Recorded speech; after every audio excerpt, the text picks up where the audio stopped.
Welcome to the Civil War Center podcast. Learn about the battles, events, and people that shaped the turning point in American history. I'm your host, Andy Lucian.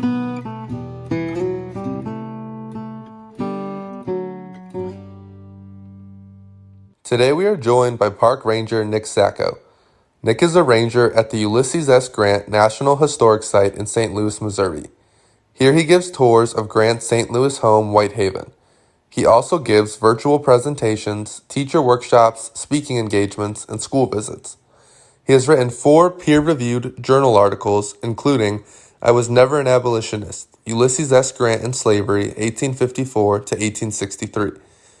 This article was published by the Journal of the Civil War Era in September of 2019. Nick joins me today to talk about Grant's presidency, the good and the bad, as well as the legacy. I hope you enjoy this discussion and learn something about the president. Thank you for joining me today. How are you? Thank you. My pleasure, Andy. Really happy to be here and ready to jump into it. Always great to have a park ranger to talk to. Definitely. It's a unique way to make a living. And, it's just great because I get to talk about history for a living and get to meet people from all over the world. So it's pretty fun most of the time. Yeah. Always a great way to make a living with history when you can manage those two. Right. So maybe that's a good place we can jump in. So what is it like being at Whitehaven all the time in St. Louis and being around Grant, walking where he walked and living where he lived? Has that had an impact on how you view him?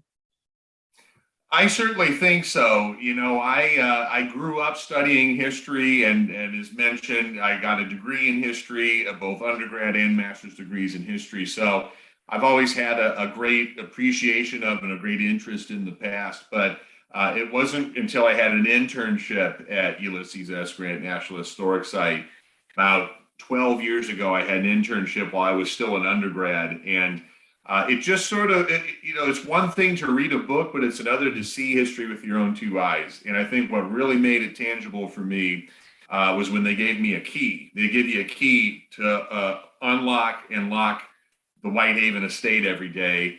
And so it's just like, I have the key to Grant's house on my keychain, and just sort of thinking it in that way really kind of brings it home for me and really makes it tangible and real.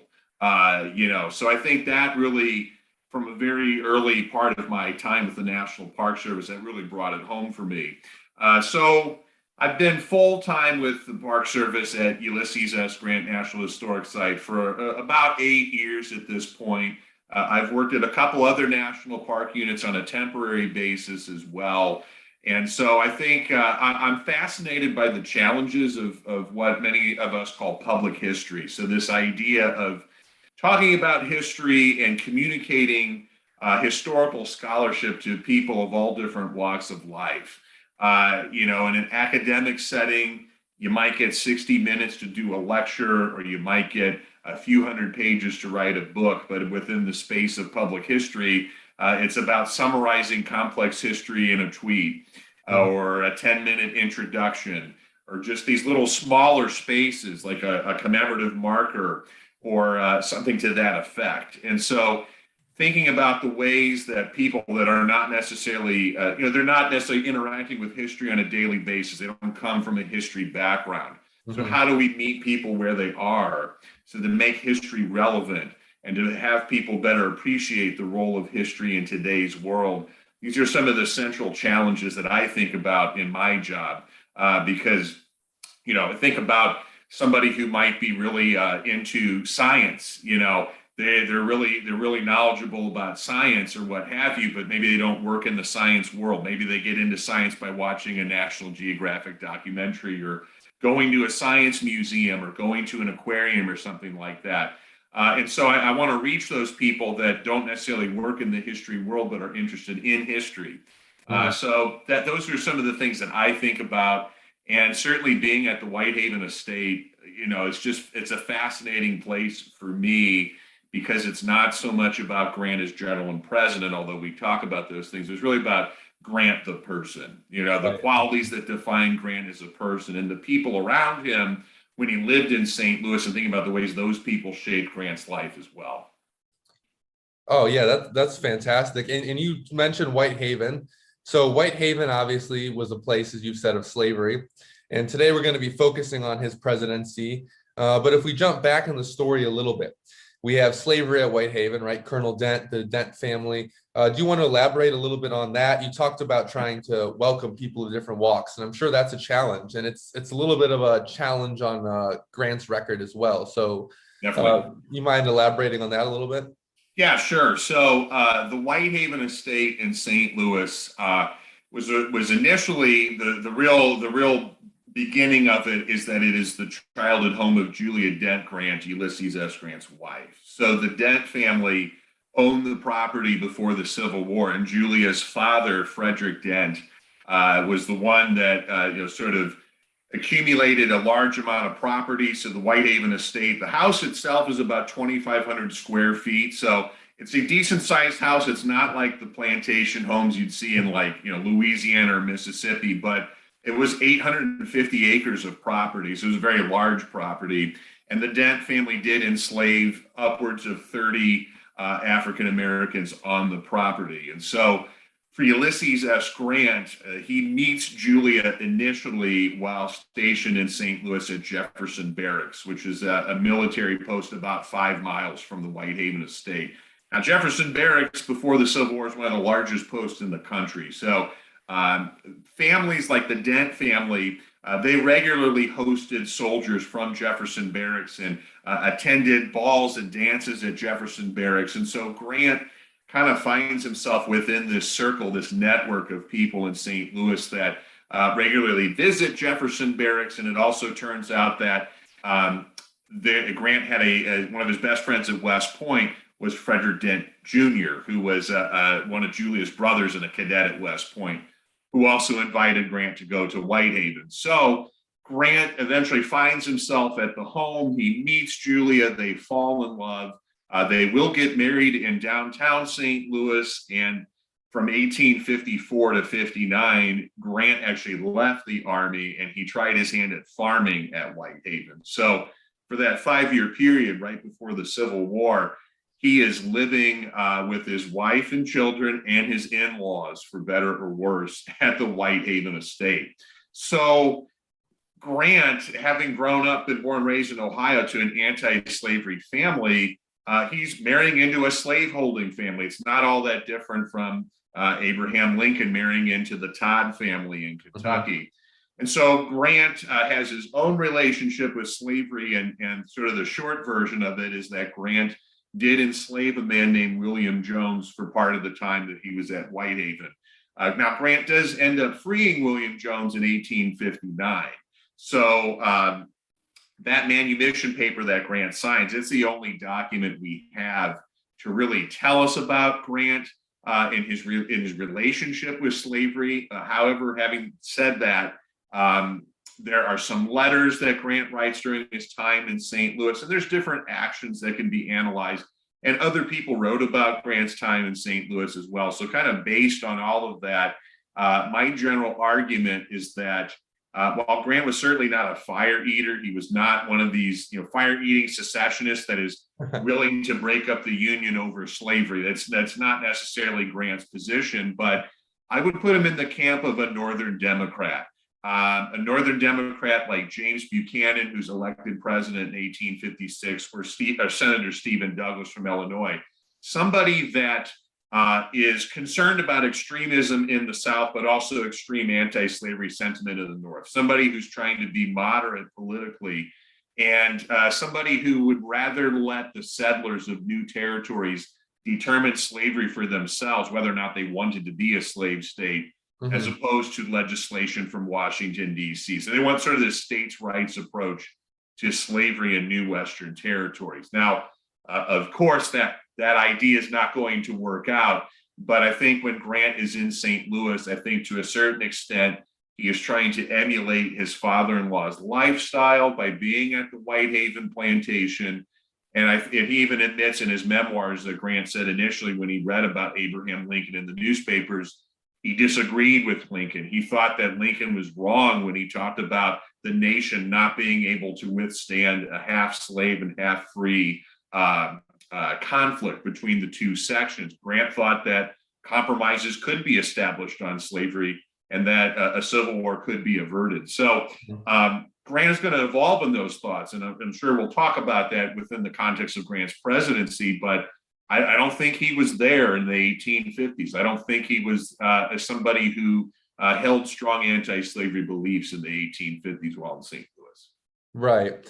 Yeah, so that is a great segue. So one of my first questions pertaining to his presidency has to do with that. So as you mentioned, his views on African Americans, on slavery changes throughout his life. Comes from an abolitionist home, as you just talked about. He lives at Whitehaven, a place of slavery. But when he becomes president, he passes the 15th Amendment, secures voting rights for African American men. He passes the Civil Rights Act of 1875. He passes several enforcement acts, breaks up the Ku Klux Klan. So do you think that this could have to do with possibly trying to correct his past mistakes with Willie Jones and with slavery? Do you think that was in his mind when he became president? And why do you think his views on African Americans and slavery changed? Did it have to do with the Civil War? Yes, I think probably more than any sort of personal motivations for Grant, I think he's strongly shaped by the consequences of the American Civil War. Initially, at the beginning of the war, Grant views enslaved African Americans as potentially causing a lot of conflict and chaos and even a potential race war. One fear of Grant is that when the Civil War breaks out, he believes that enslaved people would kind of lead a slave revolt. There would be even possibly a race war in the South. And so Grant, again, sort of being a Northern Democrat, he views the war as one purely to maintain the Union. He does not want slavery to be touched. He wants the Constitution preserved as it is, rather than thinking of dramatic changes to the founding document or changes to American governance.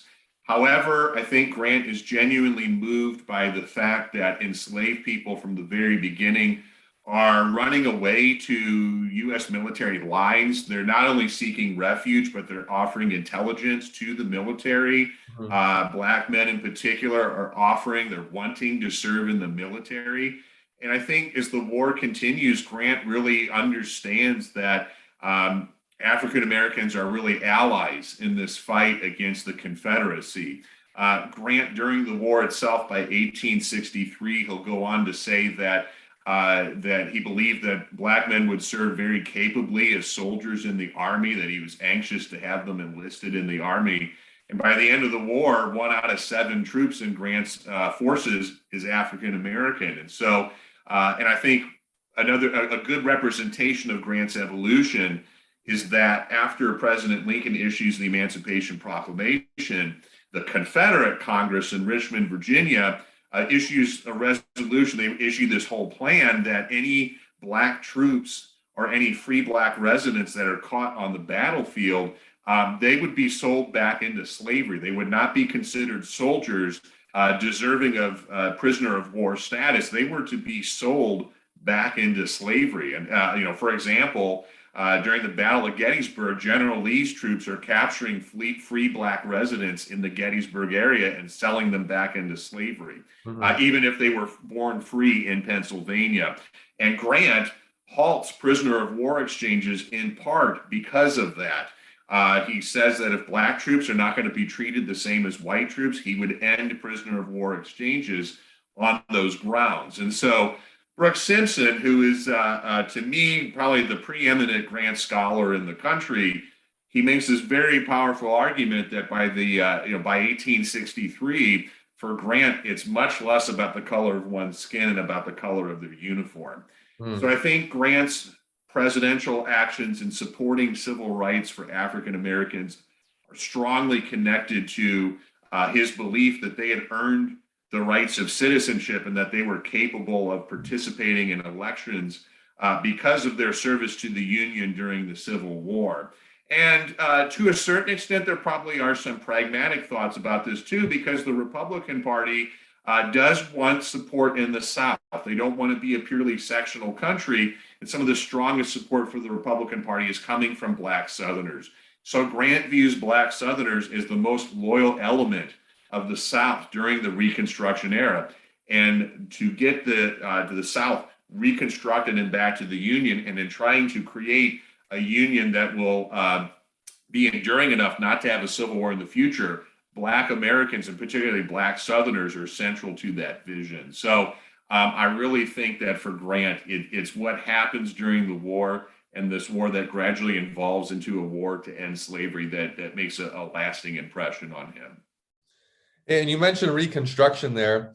So obviously Lincoln's assassinated, Andrew Johnson takes over, and then Ulysses becomes president. He does a lot to move forward civil rights, but his predecessors then kind of backtrack a bit, right? And we see Reconstruction sort of fail.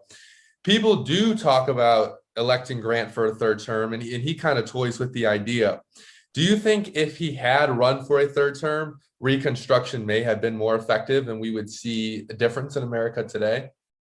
It's a great what if question of history. And, if Ulysses S. Grant wins election in 1880 and takes the oath of office to become, to have a third term in office, it's interesting to think about what Grant would have done. But to be honest, I think he would have been greatly restricted in his ability to do much.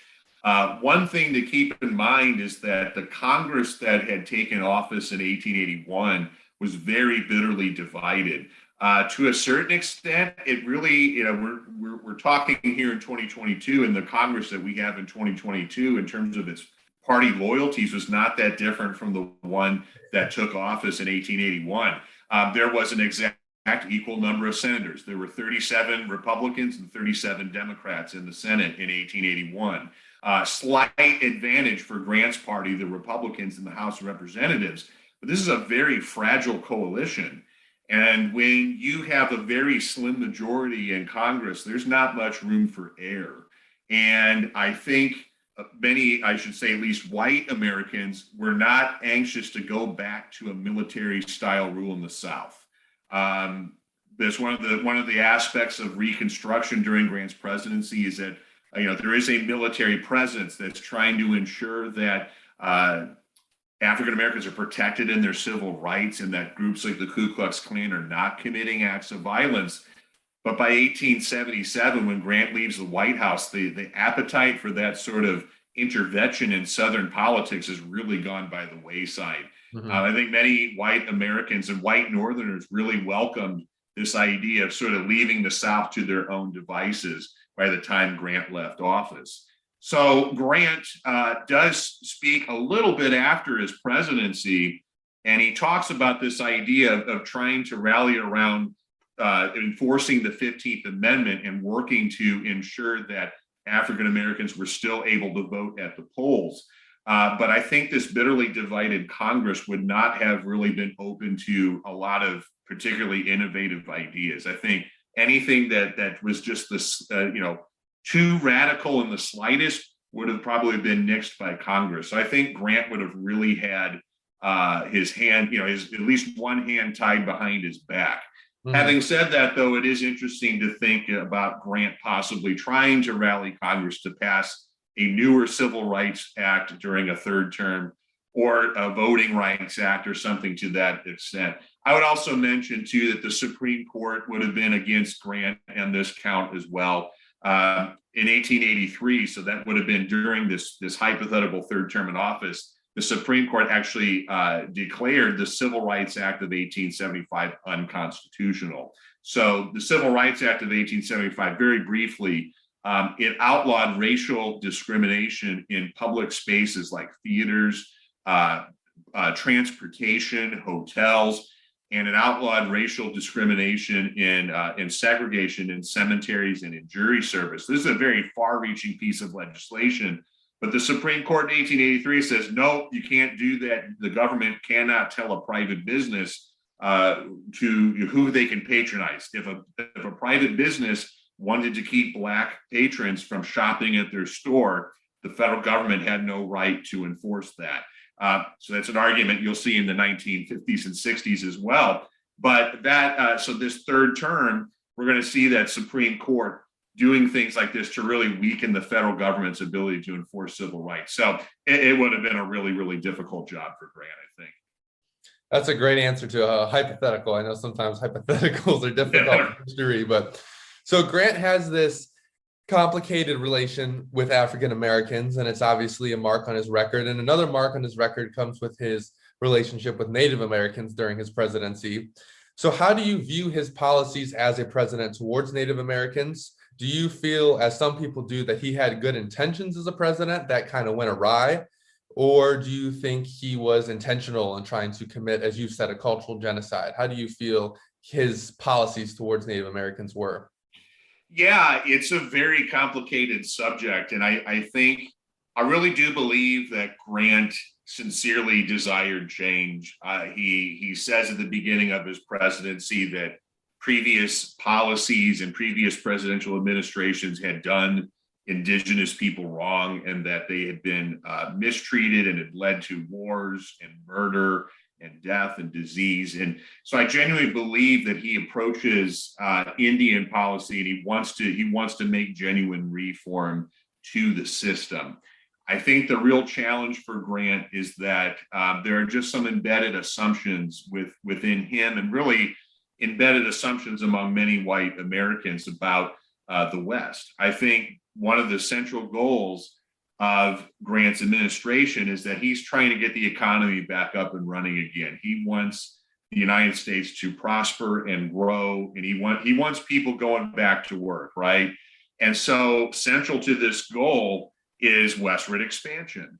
So we think about, like, during the Civil War, President Lincoln is going to pass the Homestead Act in 1862. And on the one hand, the Homestead Act is going to make it very easy and affordable for settlers from the East to buy tracts of land, 160-acre tracts of land in the West, to develop those resources, to build farms, to build communities, and essentially make the West into a version of what you'd see east of the Mississippi River.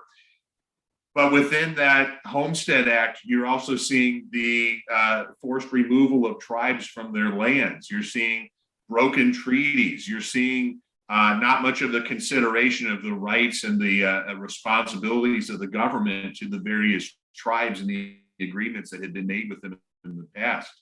And I just think that's what we see during Grant's presidency is that, and I believe that Grant has sort of a paternalistic view towards Native Americans in that he believed that in contrast to African Americans, Native Americans were not necessarily ready for the rights of citizenship and voting because their allegiances were with their tribes. And so the tribes and this idea of tribal sovereignty is seen as somewhat of a threat to the US government. The US government wants indigenous people to learn English. They want them to become Christianized. They want them to learn how to farm rather than being hunter-gatherers. And they want to destroy tribal sovereignty. They want indigenous people to have their ultimate loyalty to the US government.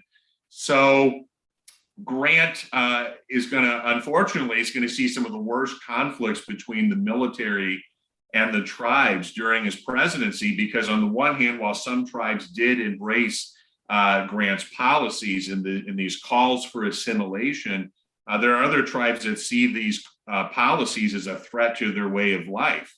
So you see, for just to cite one example, the Battle of Little Bighorn occurs right towards the end of Grant's presidency and is fundamentally rooted in the discovery of gold in the Black Hills and the US government turning its back on the Treaty of Fort Laramie, which had established the Black Hills as permanently the possession of the Lakota, Dakota, and a couple other tribes that were in that area.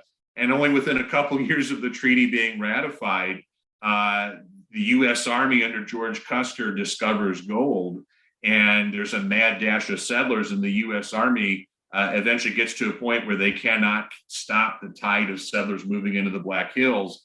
And when the tribes refuse to sell the Black Hills, it eventually leads into a military conflict. And so I think when we look at Grant, it might speak to a larger challenge of historians in that, on the one hand, historians kind of look at theory. They look at ideas. They look at sort of proposed ideologies about the way the world should work. But on the other hand, we also study outcomes and consequences and policy put in action.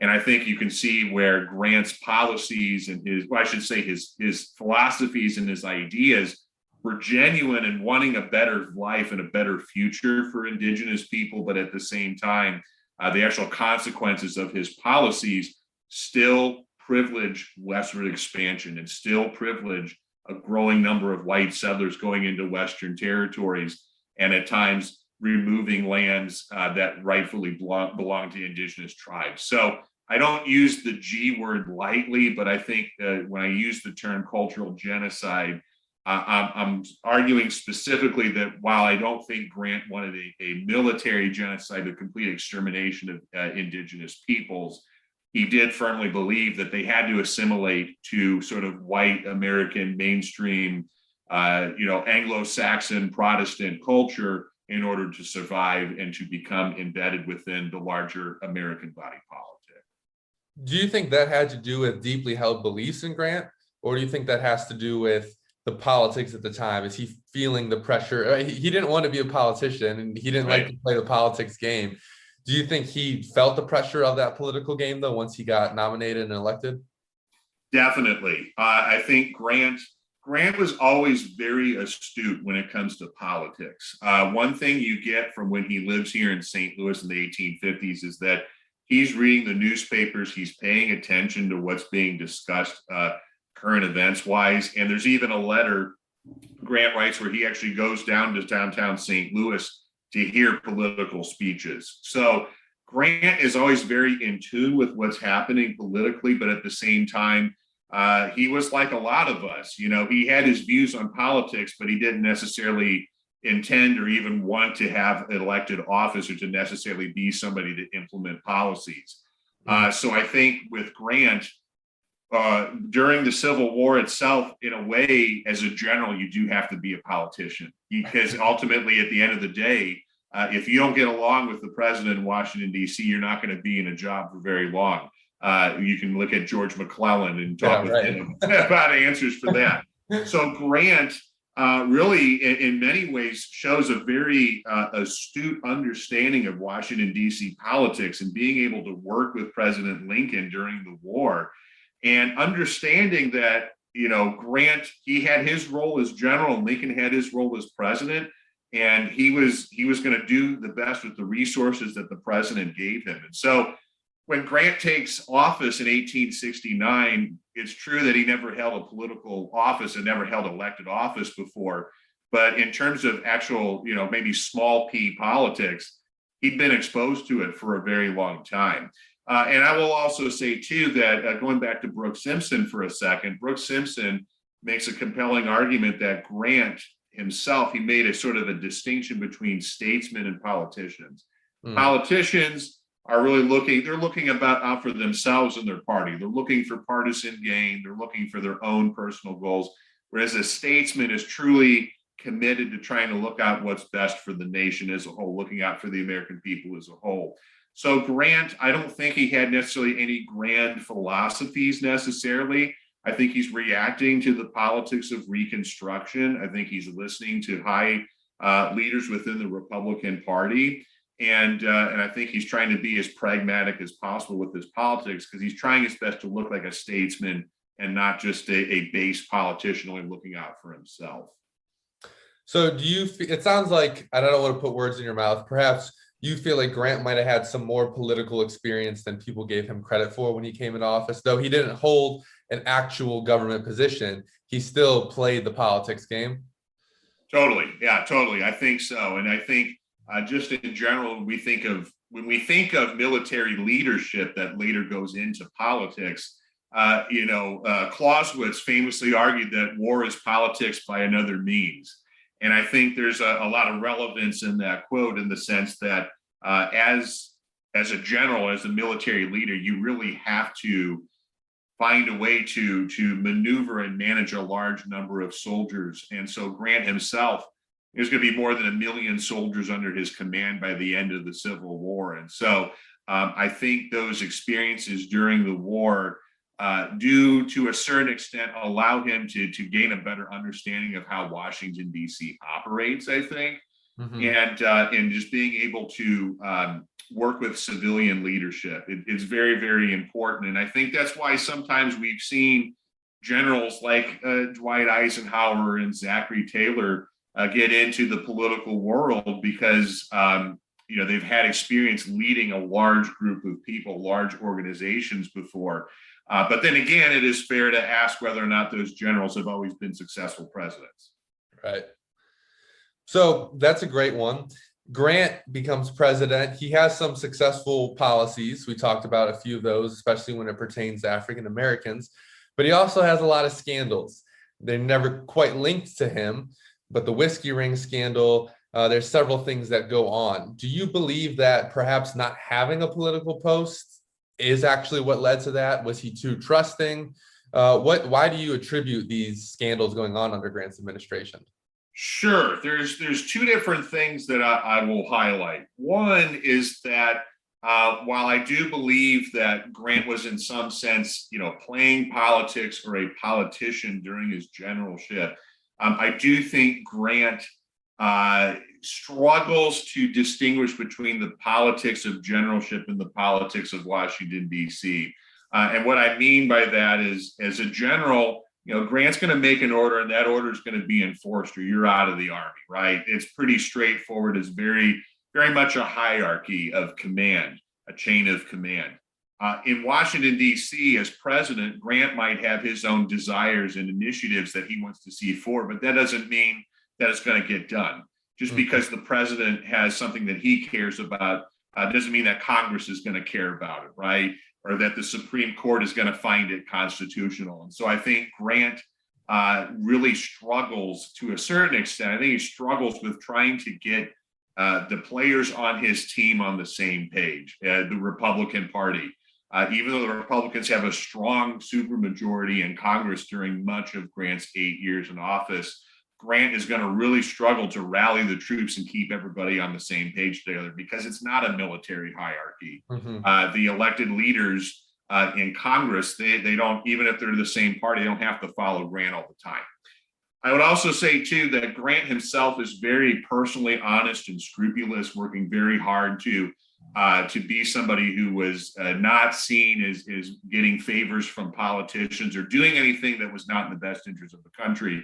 But I think Grant's feeling was assuming that others around him were also personally honest and scrupulous.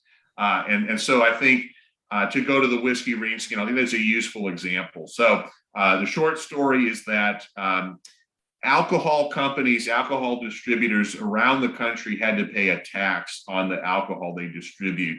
And back then, the tax was paid by you'd have to put a sticker on the barrel or the keg or whatever you're shipping out. You have to have a stamp on it to verify that you had paid the tax on that alcohol.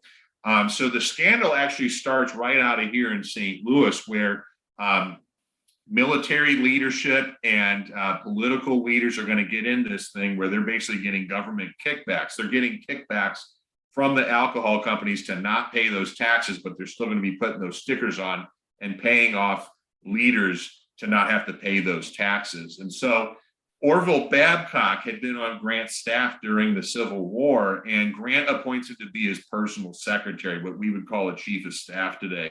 So Orville Babcock is a very trusted confidant of Grant. And while the evidence is not 100% conclusive, there are some very cryptic telegrams that Babcock wrote to some of the leaders of the whiskey ring scandal that really they kind of implicate Babcock, and they give the impression that Babcock knew about this stuff and was participating in it. And so the scandal, when it blows out in the newspapers and word gets out that Babcock has been possibly implicated in this, Grant is outraged. He thinks this is an effort by his political enemies, both in the Republican and Democrat Party, to demean his presidency and to knock him down a few pegs. And so Grant really gets so defensive of Babcock that he actually agrees to do a deposition. Grant had originally, because when Babcock was part of the whiskey ring scandal, they were having a trial here in St. Louis at a federal courthouse here to determine if any charges were going to be made against Babcock or anybody else in the whiskey ring scandal. Grant initially says, "I'll go to St. Louis and I'll testify in court." His advisors said, "No, do not do that." But Grant still agrees to do a deposition at the White House. So again, I don't want to talk about contemporary politics too much here, but this was a big debate during the first Trump impeachment, where there were questions about whether Trump was going to take the stand or whether he should do a deposition as a part of that trial. And so we see Grant getting very defensive of Babcock and willing to do that himself. And so, unfortunately for Grant, this is really kind of a bad look. This is a bad look, and Grant's critics say, this is Grant just trying to look out for himself. And really, just at the end of the day, there really was a lot of corruption within the whiskey ring scandal. So, on the one hand, there are genuine corruption scandals during Grant's presidency, and there are episodes that do much to tarnish Grant's reputation as president. I would stress, however, though, that you always have to be careful about those claims of corruption. What I mean by that is just because somebody says, oh, well, so-and-so is corrupt, that doesn't mean that it's automatically true. And part of the reputation of Grant's presidency is premised on the idea that what Grant did in terms of promoting Reconstruction and promoting civil rights and voting rights for African Americans was itself corrupt. You see Democrats campaigning on the idea that, listen, if you vote for a Republican, you're voting for what they would call at the time, Negro equality or a black man's government. And if you vote Democrat, you're voting for a white man's government. So people who are opposed to Grant, in many cases, they just view the entire process of Reconstruction as corrupt. So some of the charges against those around Grant are not always 100%, foolproof, because sometimes it's really just complaints about Grant and his views on Reconstruction as well. Well, and you mentioned that Grant struggles because as a president, everyone listens to him, but he has opponents in Congress, and a big opponent is Charles Sumner, a real thorn in Grant's side. Definitely. Grant wants to annex Santo Domingo, and he's counting on Sumner, and Sumner falls through, and the whole deal falls through. So do you think, we talked about some of his high marks as president, some of the low points of his presidency. Do you think if he had been able to annex and add a new state to the United States, that his legacy would have changed? Do you think it could have improved his legacy? What do you think it would have done to him? Boy, that's a really great question too. And just for context, so the Santo Domingo annexation plan. So Santo Domingo is what we call today the Dominican Republic, and so the island of Santo Domingo for many, many years in the 19th century had all sorts of political instability. It was at various points it was controlled by Spain, France, and even Haiti itself had control of Santo Domingo at one point. And so the leader at the time when Grant is elected president, this guy named Buenaventura Baez, actually appeals to Grant and says, hey, we would like to become part of the United States. We would like to seek the protection of America. And Grant is very intrigued by this. And he's intrigued by it for really a number of reasons, but I'll point out three. One is that Grant views this as an economic opportunity. This is an opportunity to expand trade routes with South America, with Europe, to expand America's global influence in trade by having a port at Santo Domingo and having an island for shipping. Militarily, you can establish a Navy base in Santo Domingo. You can expand America's military presence, and you can enforce the Monroe Doctrine. You can force the European nations out of Central America and increase your own sphere of influence by having a presence in the Caribbean. And Grant himself, very interestingly, talks about the fact that he says that prejudice against African Americans is wrong, and that by establishing San Domingo as a U.S. state, it would essentially create a black state where black representatives would be in places of power in local government and in U.S. Congress as well. You'd have black senators from Santo Domingo. You'd have black representatives in Congress.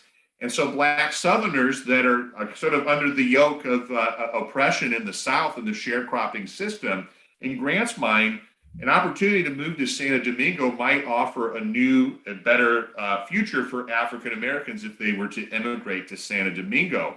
So no less than Frederick Douglass is very supportive of this idea of annexation of Santo Domingo, largely on these very same grounds, and that it's a win-win for the country as a whole, and it's a win-win for African Americans. And it's important to stress here too, sometimes historians conflate the Domingo annexation with Lincoln's support for colonization. But this is not necessarily the same thing, because under Grant's plan, this is a state with the same rights as any other state. And these are these Black Americans, they're American citizens who have all the rights of American citizenship, as opposed to moving to a new country like Liberia under Lincoln's colonization plan. So in any case, Charles Sumner does not like this move, and he uses a couple different arguments. One, he argues that an American presence in Santo Domingo would destabilize Haiti. So Haiti, of course, is one of the world's first major Black republics in the early 19th century. And Sumner feels that a U.S. presence in Santo Domingo would destabilize the Haitian government, and it might eventually lead to the U.S. or a different foreign country taking over Haiti. Sumner also does use some racial arguments too. He argues that he basically argues about the climate and the fact that white Americans would not want to move to Santo Domingo, and that by nature that the Caribbean peoples could not assimilate into U.S. governance. Another guy is Carl Schurz, a senator from Missouri here. Carl Schurz says that anybody moving to Santo Domingo would assimilate down rather than assimilating up if they came to the United States. So what I would argue is that on the one hand, Black Americans may have moved to Santo Domingo, and this experiment in biracial democracy may have been quite successful.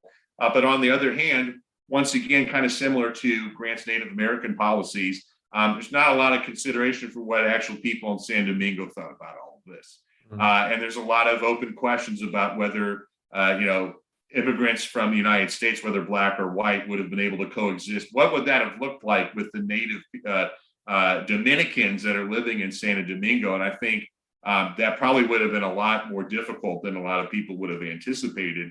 And it would have been interesting to see if the economic and military goals of the Grant administration would have been accomplished.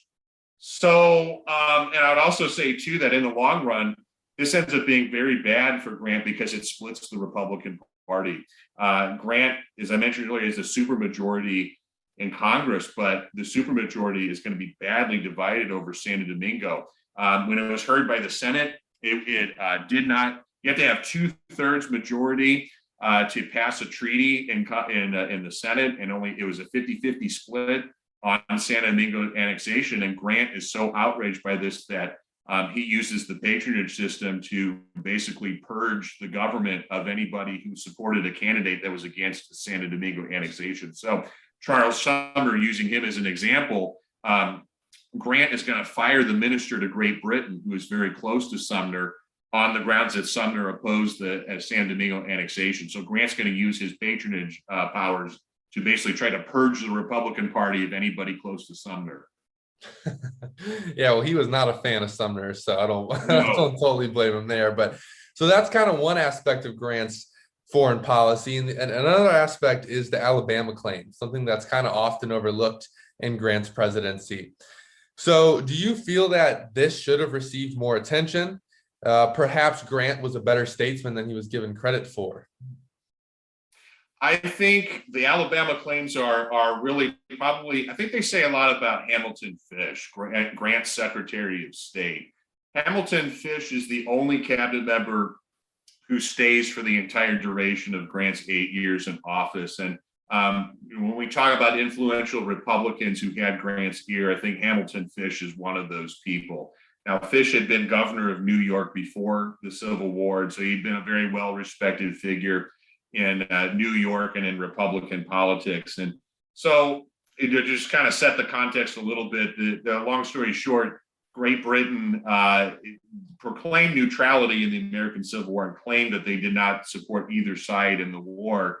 But there will be, the Confederacy will manage to have some ships constructed in Great Britain, including the CSS Alabama, and this Confederate ship inflicts a lot of damage on Union gunboats and Union ships during the Civil War. So some people, including Charles Sumner, believe that once the Confederacy is defeated, now it's time to wage war with Great Britain, and that it was time to up the ante with Great Britain, because even though they proclaimed neutrality, they sort of informally supported the Confederacy by constructing ships and steamboats over in Great Britain. And so, like a Lend-Lease Act situation. exactly. And so Grant, he's not looking for another war. He's seen the war up close and personal for 4 years, and he's anxious to find a resolution to that.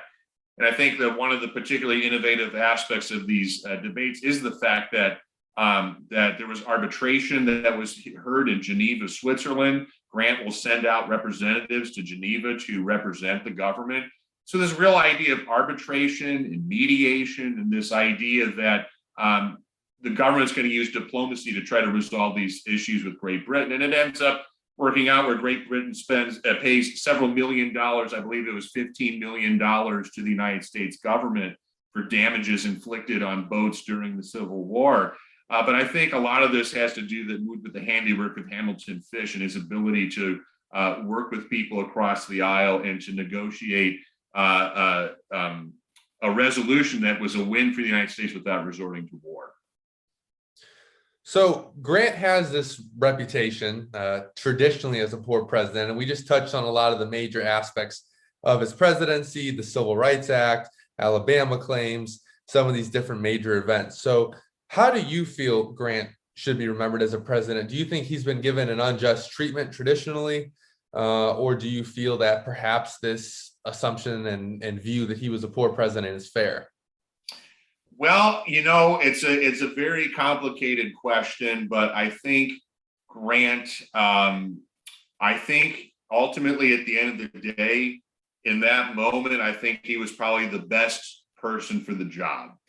I think it's really important to stress that it's one thing to fight a war and to have a government during wartime, and it's entirely other issue to run a government in times of peace, in times of rebuilding and reconstruction.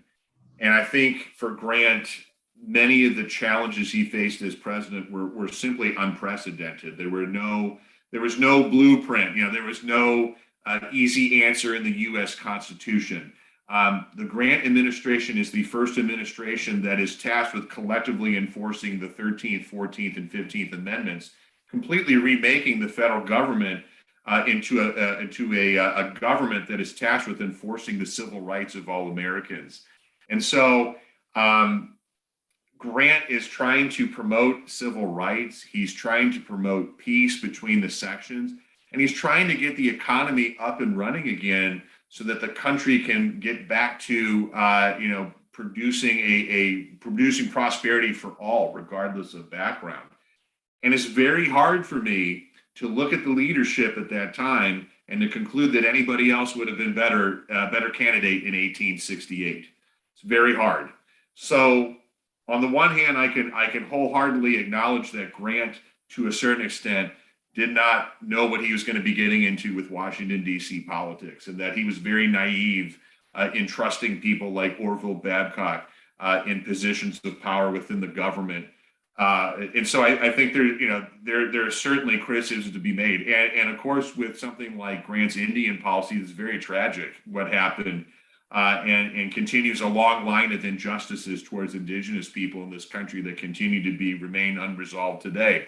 Mm-hmm. But at the same time, I just feel like Grant on the whole was an effective president and provided leadership and a stability in a time where there was not a lot of either one of those things. Well, you mentioned that he's the perfect man when he is inaugurated in 1869, but do you think had Lincoln not been assassinated, would he still have been that perfect man? Because it's hard to think there's no better leader from 1861 to 65 than Lincoln. Do you think Grant still would have followed in his footsteps had he not been assassinated? Yeah, that's another great what if question. I mean, Lincoln was, he's a once in a lifetime, once in a millennium type of political leader. And so it's hard to say that Grant would have been more qualified or more competent than Lincoln in the White House. Having said that, though, I do think, Lincoln probably would have followed the precedent of two terms in office. He would have been he's reelected for a second term in 1864. And if you think about him finishing out that term, there's still the question of who would have run in 1868. Lincoln still would have left the White House at the same time. So logically, you can see Grant still being the successor to Lincoln and being elected in 1868. Unfortunately for history, Andrew Johnson ends up, being the one that fills the remainder of Lincoln's term and greatly complicates Reconstruction and really sort of unintentionally forces Grant into this position. I should also add too that Grant himself, not having these ambitions to be president, he reluctantly agrees to be president in part because of Andrew Johnson, because Johnson's policies, particularly his opposition to civil rights and his continued appeasing of former Confederates and basically trying to hand the keys back to former Confederates, almost immediately after the war. Grant thinks that, another civil war is going to break out. And so Grant, when he takes office, he talks about the fact that, he's taking this position because he's trying to save the results of the war. What he means is he's trying to keep the Union together and ensure that slavery has come to an end. And so Grant very reluctantly takes on this responsibility and really feels that he has to do it because he's trying to save the results of the war. I think that's fair too, to have fear of that Civil War, because the South necessarily wasn't done. They were just kind of exhausted at that point, but that ideology wasn't done. And that ideology after the Civil War is something that kind of shapes Grant's legacy, right? We get the Lost Cause, where he's a drunk, he's a butcher, he's a poor president, and that's something that prevails for a really long time. But in recent years, with these books behind me, right, we have American Ulysses, we have Chernows Grant, we have the Presidency of Ulysses S. Grant by Dr. Calhoun. So do you feel that this reanalysis is fair, or would you argue, as some people do, that it's rewriting history? I know Dr. Kurt Fields likes to say it's a reanalysis, not revisionist history, but there is that revisionist camp. So how do you feel about Grant's legacy shifting in recent years? Well, so I actually take a slightly different perspective on this question, actually, because first of all, I make a distinction between history and the past, quote unquote, the past. So what I mean by that is that history is a process. History is a field of study, and the past is sort of the evidence that we have at hand. So the past is collectively, the primary source documents, the evidence we have to make sense of what happened at a given time. So as historians, our job is to research and interpret the past. So as scholars, we're always going back and revising previous interpretations. We're going back to see what previous historians had said about a particular moment in time. We're looking for new primary source documents that might uncover a new understanding. So the field of history, to me, is fundamentally revisionist. We're always revising the past. We're always going and re-examining our previous understandings of things. That's fundamental to the historical process, in my opinion. To just have an analogy here, when I go to the doctor's office today, I want the latest medical knowledge. I want the latest medical procedures to be used to provide care for me. I don't want what was used in 1950, right? You don't want the 1863, just chop off a limb? Exactly right. Yeah, I want my doctors to wash their hands before, touching me, right? And so as historians, just because we have a new argument, it doesn't mean that it's right. It doesn't mean it can't be challenged. But as historians, we're always going back to try to enhance our understanding of the past so that we have a better understanding to, the concept of whether we can ever get to the truth. That's a larger philosophical debate, but I would like to think that as historians, we're trying to get the story right. And that's how I feel my work with the National Park Service is that I'm just trying to get the story right. I'm just trying to make sure that what we understand Ulysses S. Grant is reflective of what would have actually had at the time, given the limited evidence we have to make sense of that. So for Grant, I think much of what we're seeing is reflection of what happens in the present. I believe that the past shapes the present, but the present shapes the past. What I mean by that is that questions we have about the world today shape the sorts of questions we might have about history. So during the Jim Crow era, where it's assumed that racial segregation is appropriate and that African Americans are unfit for citizenship and voting rights, You can see a logical connection to historians who are arguing that Reconstruction is a failure and that Grant's support for Black voting rights through the 15th Amendment is mistaken. We can also see today, though, that with the civil rights movement of the 50s and 60s and continued efforts today on the civil rights front, that there's a renewed interest in trying to better understand Grant's relationship with civil rights during his presidency. So our understanding and appreciation of Grant's role in civil rights today is shaped by our concerns about civil rights in the world, in our country today. So I think that does a lot to explain new, more re-examinations of Grant's presidency. And I think it's particularly noteworthy that in the year 2000, the group of historians that works with C-SPAN every 10 years to rank the presidents, they had ranked Grant 33rd in the year 2000.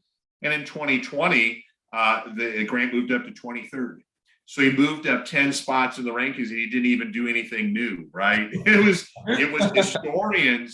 was historians looking at what was going on in the world today and thinking about some of the questions about Grant's role in civil rights that helped propel him 10 spots up the rankings. It was what was going on in the world today that challenged historians to revise their understandings of the past. This could be very uncomfortable for people.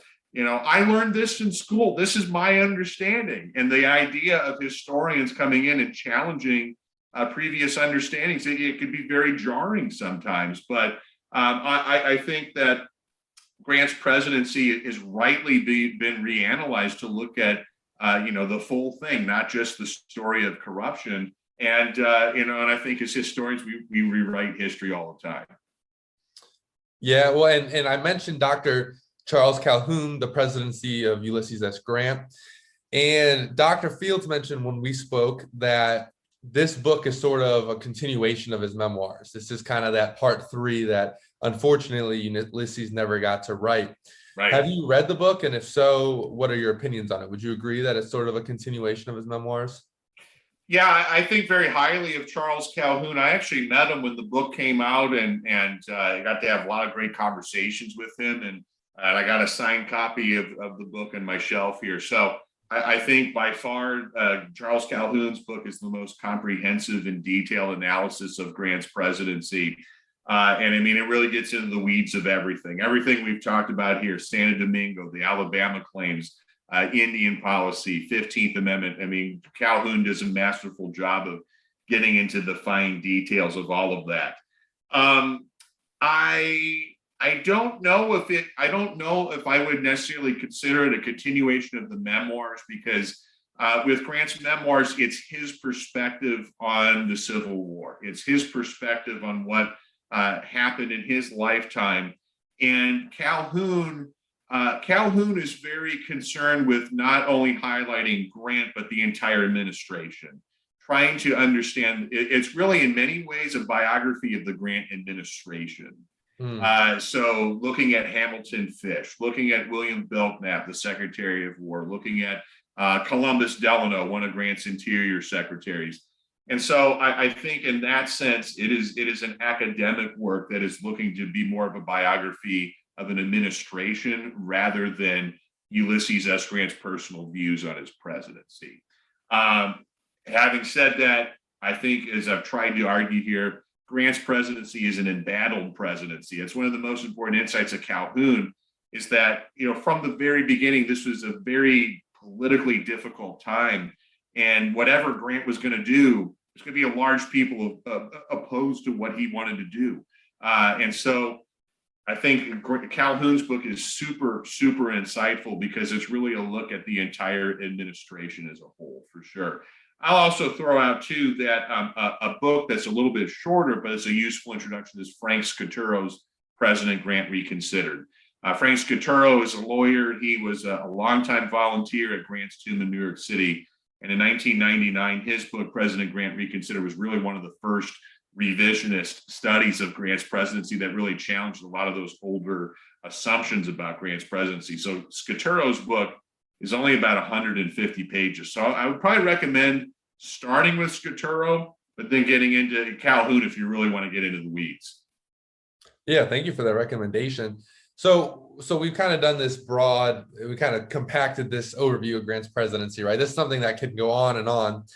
What do you think his biggest accomplishment is, and what do you think, as a park ranger, people should remember President Grant for? We have what we remember General Grant for, but what should we remember President Grant for? Well, I believe that probably the greatest accomplishment is the 15th Amendment, which is a very simple amendment. It bans racial discrimination at the polls based on race, color, or previous condition of servitude, i.e. slavery. The 15th Amendment, Grant himself called it the greatest civil change in America since the founding of the country. So for Grant, it wasn't necessarily the Emancipation Proclamation. It wasn't necessarily a given Civil War battle. So the greatest change to America is when the 15th Amendment was ratified. And I think the 15th Amendment does much to highlight the fact that the Grant administration is really the first administration to enforce civil rights on a federal level. Prior to the Civil War, the federal government did not concern itself with civil rights. The federal government, within the legal lexicon of the time, the term civil rights never really emerges until after the Civil War. So this notion that people are guaranteed rights to be protected by the federal government and not a state government, this is a new idea during Grant's presidency. And so the idea that any man, regardless of his background, could participate in American politics, could have his voice heard at the polls, this is of great importance to Grant. This is the embodiment of this idea of political equality that, in Grant's mind, lines up perfectly with the vision of the framers. Now, granted, again, prior to the Civil War, for the most part, it's only white men participating in elections. So this idea that not just African Americans, but immigrants to this country or Asian Americans could also participate in elections. Yeah, this is really important stuff. So I think the 15th Amendment is probably the most enduring positive aspect of Grant's presidency. And if anything, that's to be lamented is that the 15th Amendment was so poorly enforced, it became basically a dead letter of the law by the end of the 19th century with the rise of Jim Crow. Jim Crow is essentially a response to the Reconstruction era. It's basically an attempt to overthrow the Reconstruction era. And unfortunately, the wording of the 15th Amendment, because it's based on race, color, and previous condition of servitude, it did not outlaw other things like poll taxes, grandfather clauses, or literacy tests. So, of course, we're going to see those mechanisms arising, particularly in the South, to keep Black men from voting because, technically they're not race-based restrictions. Of course, we know they were used in a race-based way much of the time, although some poor whites were also excluded from the polls as well. But the 15th Amendment as a whole, it carries a huge responsibility to the federal government to ensure that we have free and fair elections where anybody could vote. Of course, it did not allow women at the time, but we can see the spirit of the 15th Amendment continuing today in this idea that, as American citizens, anybody 18 or older has the right to vote. Yeah, and I think for anyone listening, that is a thing to know about Grant that's largely overlooked, has been traditionally. We talked about how it's kind of coming back, but seeing what he did for race, I do think is a major thing to remember him for. So are there places that our listeners can follow you, contact you if they have questions, anything you would like to promote yourself with? Sure, yeah. Plug there, go ahead. Yeah, absolutely. I do try to, I'm active online and I try to kind of distinguish between my professional work and my own personal work. But if you don't come to St. Louis and don't come to Ulysses S. Grant National Historic Site, I'm most active on Twitter. I'm just mostly tweeting about history. I'm not particularly, I'm not tweeting about what coffee I had this morning or anything like that. But my username is Nick Sacco 55 on Twitter. So NICKSACCO 55. I do have a blog where I write about some of these bigger questions of history. It's called Exploring the Past. If you type in Nick Sacco Exploring the Past, it should pop up. I occasionally write for my blog. And then I also have, I'm also an amateur photographer, and I restore historic photos. So I restore and colorize historic photos, and that's just a hobby I have on the side. So I have an Instagram page called History Beyond Black and White, where I restore old photos and try to bring them in life by adding color to them. So, and there's a lot of divided opinions on colorizations, but I think they're super cool. I think they help us think about history in new ways, and I've trained myself how to do that. So, History Beyond Black and White. If you want to check out that on Instagram.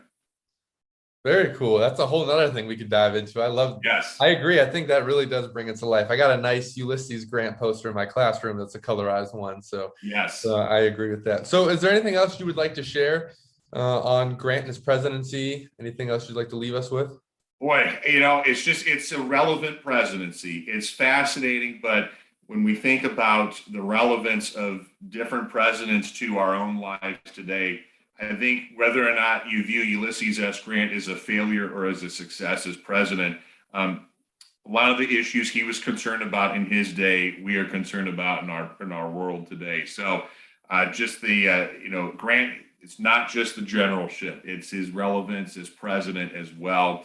So, just encouraging people to read about Grant, to visit Grant-related historic sites around the country, including Ulysses S. Grant National Historic Site in St. Louis, and just want to thank you, Andy, for the opportunity to join you today. It's been a lovely conversation, so I appreciate it. Thank you. Yeah, I appreciate your expertise, Nick. Thanks for joining us today.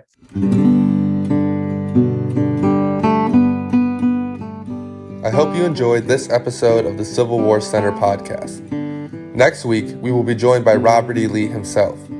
Well, actually, Paul Lewanski, who joins us as Robert E. Lee and discusses his life and his legacy. If you like this podcast, please rate, subscribe, and share. And we hope to see you next week.